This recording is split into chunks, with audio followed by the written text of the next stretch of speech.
เซฟผู้นี้แหละน่าจะรู้เอาปัวแล้วนี่แต่ว่าเพิ่นยังโสดเด้องามปานนี้ก็โสดได้อีกแล้วเนาะเจ้าของซ่องก็งงคือกันงามสวยปานนี้ก็ยังโสดบ่สวยจังได้4-5 โมงแล้ว หนีไปเลย นี่เนาะเปิดซอยหอมแล้วก็จะใส่ต้มเป็ดเฮาเนาะ หนีเบิดสมุนเบิด นี่เนาะ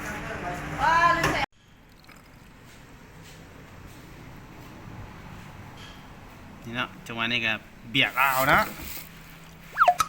นี่เมนูลวกมือของเฮากับเสร็จไปที่เรียบร้อยแล้วท่านผู้ชมมากินข้าวง่ายน้ำกันเลยเนาะตอนนี้เซฟไอคุยขึ้นมาแล้วคำใหญ่ไหมเซฟไอขึ้นมาให้แล้วปลาหมึกคำบกบ่มเลยท่านผู้ชมเป็นว่ายกนิ้วโป้ให้โอเคเพิ่นว่า Good morning เลยเพิ่นว่ามีความรู้สึกเป็นไงเนาะครัวเป็ดมื้อนี้เนาะ คิดว่าชีวิตคอนเทนต์ให้กินทางสุดท้ายในลงมือเองสุดท้ายได้ลงมือเองนะไม่เล่นเป็นเซฟกระทะเล็กแบบเนาะสีมือกันครัวเป็ดกับบ่ธรรมดาเนาะน่าจะเอาเมียได้แล้วเนาะครัวเป็ดล่ะ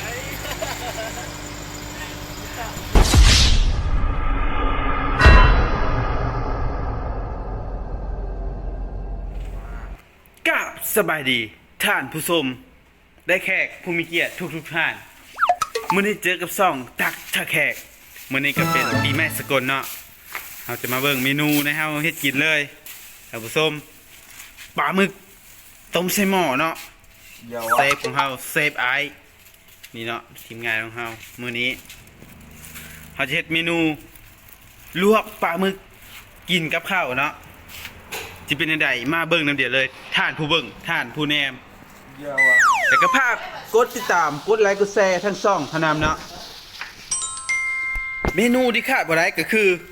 เบียร์ลาวเบียร์ของคนจริงใจแล้วคนที่ทิ้งค่อยไปคนไทยซันบอนี่เนาะเมนูของเฮามื้อนี้ก็มีเบียร์ลาว2 ลังเนาะแล้วก็มีผัก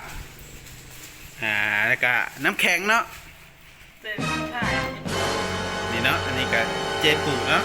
น่าจะจำกันได้ในซ่องนี้ครับกินข้าวปลาอยู่ที่น้ำโดน มาบ่ตรงปกนั่นแหละ มื้อนี้เพิ่นก็มาเป็นเซฟอีกแล้วเนาะมื้อนี้ก็เพิ่นจะเฮ็ดเมนูหยังเนาะบ่ต้องเบิ่งก็ได้แหละมันก็พักไปผู้เดียวนะ มื้อนี้เจ๊ปูจะเฮ็ดเมนูหยังสุกินเนาะ อันนี้บ่ แม่ มกเอี้ยน เจ้าว่าหมกเอียนก็มาวันนี้ เฮ็ดหยังสิเฮ็ดคางมันหรือเฮ็ดหนวดมันคางมันเห็นละคางมันเป็นกระดูกอ่อนไม่ใช่ คุณมัน เนาะทีมงานเขาเนาะ มันโหด 3 คน บ่หนึ่ง วันนี้เพิ่นจะเฮ็ดเมนูหยังเนาะ เด้ เซฟ คางนี่กระดูกอ่อนหมดเลย ก็ติดต่อมาเลย อันนี้จะเป็นปลาหมึกเนาะปลาหมึกไทยเนาะอันนี้เนาะอันนี้ก็เซฟของเฮาเนาะมื้อนี้จะเฮ็ดหยังสุกินเนาะ เฮ็ดอันข้อแก มันจะเป็นเมนูครัวกับแก้เนาะกินในปีใหม่ลาวอย่าว่าท่านผู้ชมครับตอนนี้ครับเซฟไอและเซฟปูนาแห่งแดนมะพร้าวหาว โอ้พระเจ้าจอร์ด มีเอาเบียร์ ย ไม่ อดมาก ตอนนี้เซฟปูก็ยกเบิ่งเบียร์ลาวแซ่บเพิ่นว่าตอนนี้เซฟไอกำลังแกะอันกาบน้องเนาะปลาหมึกเฮา เที่ยว วันนี้เขาก็มีเบียร์ลาวเบียร์ของคนจริงใจเนาะ คนนี้ทีมคนลาวอ่ะคนนี้ทีมไปว่าคนลาวอ่ะ บ่ฮู้คือกันเด้ล่ะตอนนี้เซฟปูเนาะเพิ่นซอยปลาหมึกไทยเนาะเหมือนปลาหมึกลาวเนาะเพราะว่าลาวมีแต่น้ำจืดเนาะตอนนี้เซฟไอก็ตั้งใจเนาะ ถ่ายเอามาจะเบียร์ เยาว่ะเชฟปูเช่นยังชุกินเนาะมื้อนี้เนาะ นี่ฮะ แม่น หาแค่นี่ อ๋อวันนี้จะเป็นทางแค่เนาะเพิ่นว่าเชฟไออันแกะหยังมันออกนี่ แกะเขี้ยวเนาะ อ๋อปลาหมึกมีแคลนำเนาะ อันนี้เป็นนวดเซนเตอร์นะ อ๋อนวดเซนเตอร์อันนี้ก็สั่งอยู่เนาะมื้อนี้เพิ่นก็มาร่วมงานนำเนาะมีความรู้สึกไงเนาะมื้อนี้เนาะบุญปีใหม่ลาว ดีใจหลายเนาะ ดีใจหลาย ทีมงานเดียวกัน โอเคเนาะบทสัมภาษณ์สั้นๆเนาะเพิ่นว่าโอเคเพิ่นว่าดีใจนำเพิ่นว่าได้ เนาะ สูงเลย หม้อต้มเฮาใส่หัวตะไคร้ไปแล้ว ผู้ไทยไม่ค่อยซัดนะ อันนี้จะเป็นปลาหมึกเนาะ พูดลาวหรือใครแน่ นี่ก็เป็น นี่แมนใส่เป็นงอเนาะใส่ลายเชฟลายเชฟน้อยเชฟน้อยนะ วันนี้ทางอายก็เฮ็ดเครื่องปรุงเนาะเป็นทีมเฮาเนาะก็จะมีมักเผ็ดแดงเนาะแล้วก็ผักกระเทียมเนาะตอนนี้สั่งอายได้เอาน้ำตาลลงแล้วเพื่อจะเฮ็ดเครื่องปรุงจ้ำปลาหมึกเขาเนาะ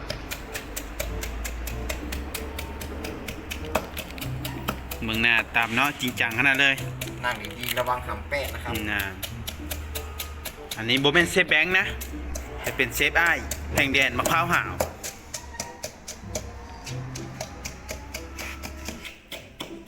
ฟังเสียงตามก็หูแล้วนะตามมาเพชรเป็นเฉยน่าจะเอาเมียได้แล้วนี่ก็เป็นเมนูเขาเนาะปลาหมึก ไปบอไปเบิ่งเป็ดอยู่หนองซอย อันนี้สั่งอยู่เฮ็ดอย่างเนาะ วินาเฮ็ด บ่มีแนวเฮ็ดเพิ่นว่า แม่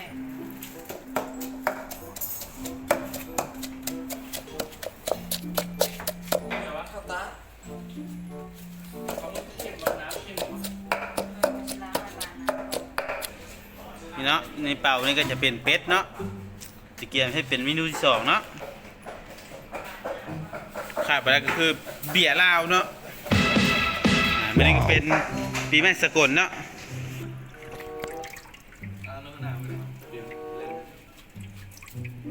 อันนี้จะเป็นขั้นตอนในการล้างปลาหมึกเนาะถ้าเลี้ยงเฮ็ดกิจต้องเสื้อใจเซฟสาวปูนาคนนี้เนาะทั้งสวยทั้งงามเนาะหล่อนำ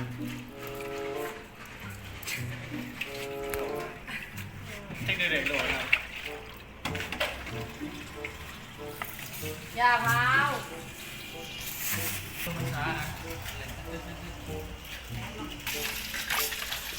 เค็มอยู่ดีเลยรวมแล้วก็เป็นนัวคนใช่ไหม อันนี้ก็ ขนอเค็ม ล้างไปที่เฮมฮอยเนาะ เพราะปลาหมึกนี่มันเค็มนะเราไม่ต้องใส่ขนอมีเกลืออาจจะบ่เค็มแต่ตัวนี้เค็มตัวมันอันนี้ข้าวข้าแล้วข้ามันจะหอมเฮ็ดแจ่วข้าระวัง จากมันเป็นจริงน้ำนวดมันนั่นเนาะ โอ้ยกินเบียร์ก่อนอันนี้เบียร์เด้อ ใช่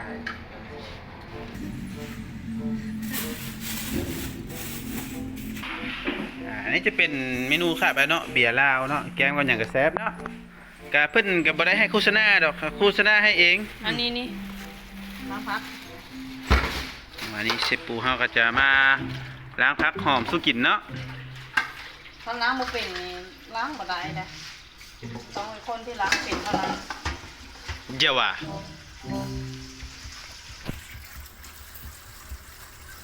เนาะเอ้า อาสิมาสอนวิธีการล้างผักหอมเนาะมันอาจสิยากหน่อยหนึงเพราะว่าหันสำหรับคนบ่เคยเฮ็ดนะสำหรับคนขี้คร้านนะ ก็เลยสิมาสอนวิธีล้างผักหอมเพราะว่ามัน นะนี่ก็ส่วนกับเซฟเนาะ ชนกับเชฟ เนาะเมนู เชื่อยั เฮาง ไอ้ ปลาหมึกเนาะจากว่านี่ก็ทีมงานเฮาก็บ่ไหวเนาะอดทนบ่ไหวถ้าปลาหมึกบ่ไหวว่ะเพิ่นสิให้ด้านหน้าแดงแล้วเพิ่นก็จะเป็นได้กินแจ่วของเพชรกับปักเพชรแล้วก็กะปิเวียดไปก่อนเนาะป้าเบิ่งเลยท่านผู้ชมทักทายท่านผู้ชมได้ไหมซอยกินข้าวงอกข้าวง่ายได้ไหม มาเด้อมาช่วยมึงเข้า มาเว้าอยู่เกือบบ่ได้ คำใหญ่บ่ได้เด้อ มา มาคำน้อย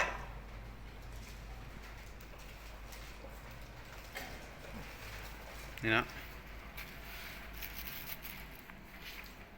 มื้อนี้ก็เป็นปีใหม่สกลเนาะเพิ่นก็อดใจรอบ่ไหวเพิ่นว่าถ้าปลาหมึกมื้อนี้จังสุกเพิ่นว่าเพราะว่ามื้อนี้เป็นวันเสาร์เนาะนี่เนาะจากวันนี้ก็ใส่ปูเนาะเด็ดทำหัวข่าเนาะเบิ่งหน้าของเพิ่นเนาะ เราก็ยังบ่เถือกนะแต่เขาแฮนด์ว้า น่ะเบิ่งสีมือบ่ได้ธรรมดาเลยท่านผู้ชม นี่ค่ะแดนเนาะสีมือใช้เป็นงวดหลายบ่ แล้วแต่เซฟเลยทางนี้มีหน้าที่ดูดอย่างเดียว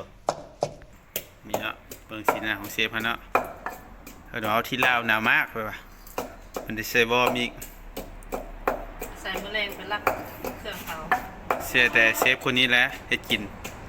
มีหยังก็แซ่บหมดเพราะว่ามันน้อย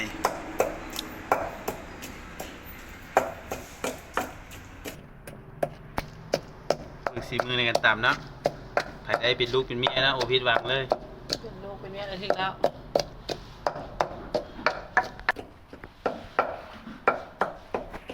มีความมุ่งมั่นฮะในการตำเจียวเพชร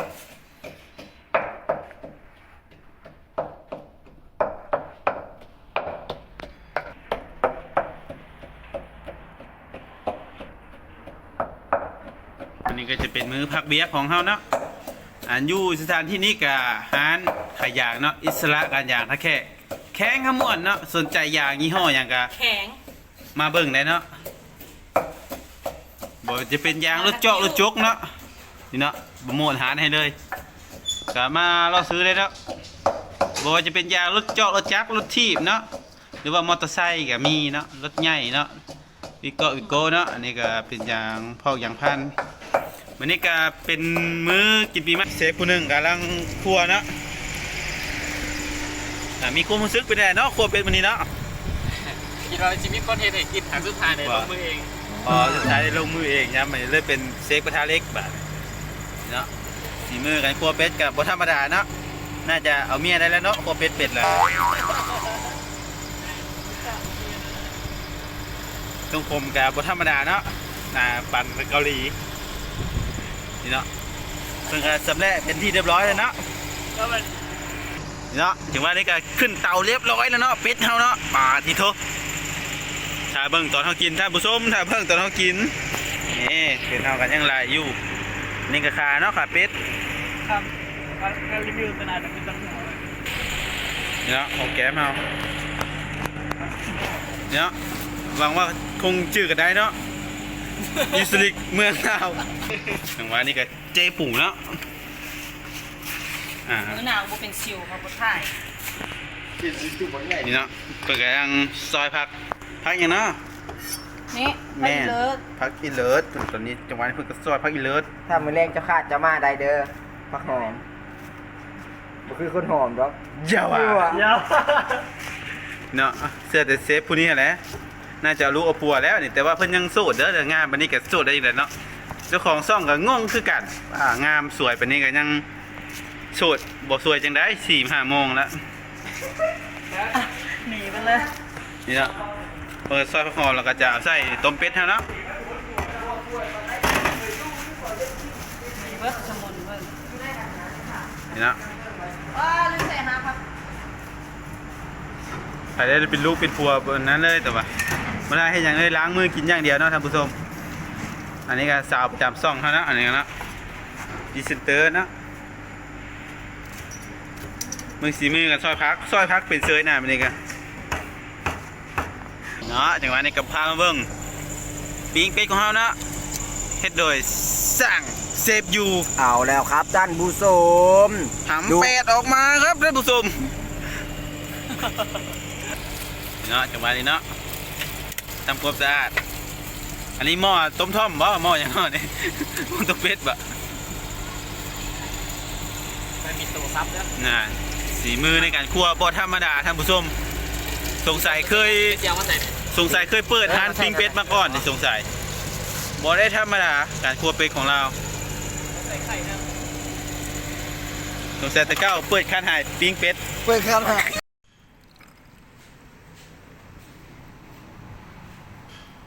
นี่เนาะจังหวะนี้ก็เบียกเอาเนาะนี่เมนูลวกมือของเฮากับเสร็จไปที่เรียบร้อยแล้วท่านผู้ชมมากินข้าวง่ายน้ำกันเลยเนาะตอนนี้เซบายคุยขึ้นมาแล้ว คำใหญ่ไหม เนมก่อนเลยนะก่อน จังหวะนี้เซฟอาร์ขึ้นมาให้แล้วปลาหมึกคำบกบ่มเลยท่านผู้ชมเป็นว่ายกนิ้วโป้ให้โอเคเพิ่นว่ากู๊ดมอร์นิ่งเลยเพิ่นว่าเจ้าเพราะว่าเพิ่นอดข้าววนหึงแล้วเนาะนี่ขาดบ่ได้ก็เป็นเมนูเนาะเบียร์ลาวท่านผู้ชม ใจเนาะ เบียร์ลาวเบียร์ของคนจริงใจเนาะนี่ก็เป็นทางสร้างอยู่เนาะนี่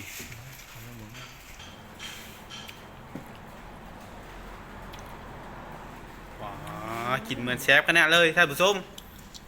หมักเพชรอีกหมักเพชรอีกตอนนี้ข้าวเหนียวเนาะครับไว้ก็คือข้าวเหนียวเนาะอยู่ลาวเนาะตอนนี้จามหมักเพชรแล้วคุยขึ้นมางัดเข้าไปคำบักโป่มเลยท่านผู้ชม เอามาพูด ตอนนี้ผักสาซีท่านผู้ชมอีกผักอันนี้จะเป็นผักหอมรวมเนาะอยู่ลาวหอมปลอมท่านผู้ชมปลอมมางัดซีกินแซ่บกินนัวกันนะบ่าวเท้าต้องซิดใช้นะบ่าวเท้าเนาะมาไว้ทีมงานเนาะอันนี้จะเป็นปลาหมึกของเฮาลวกเนาะอันนี้จะเป็นแจ่ววาซาบิอันนี้จะเป็นเบียร์เหล้านี่เจ้างูของเฮาเนาะเจ้างูกับอาป้าโอ้ยจะกินข้าวดีว่ะอดเอาหน่อยนึงถ้าหัวหน้าจะมาก่อนนี่เนาะ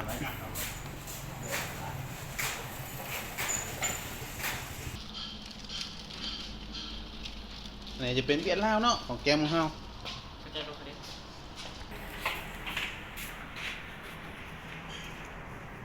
กินหมกเพชรไปก่อนเนาะอยากข้าวแห้งแล้วตอนนี้เติมอดบ่ไหวแล้วอันนี้จะเป็นกะปิ เปีย บ่แม่นของลาวเนาะ กะปิเวียดนามเนาะอันนี้เนี่ย เอาภาษาเวียด อันนี้จะเป็นเบียร์ลาวเนาะ ใส่เป็ดนะ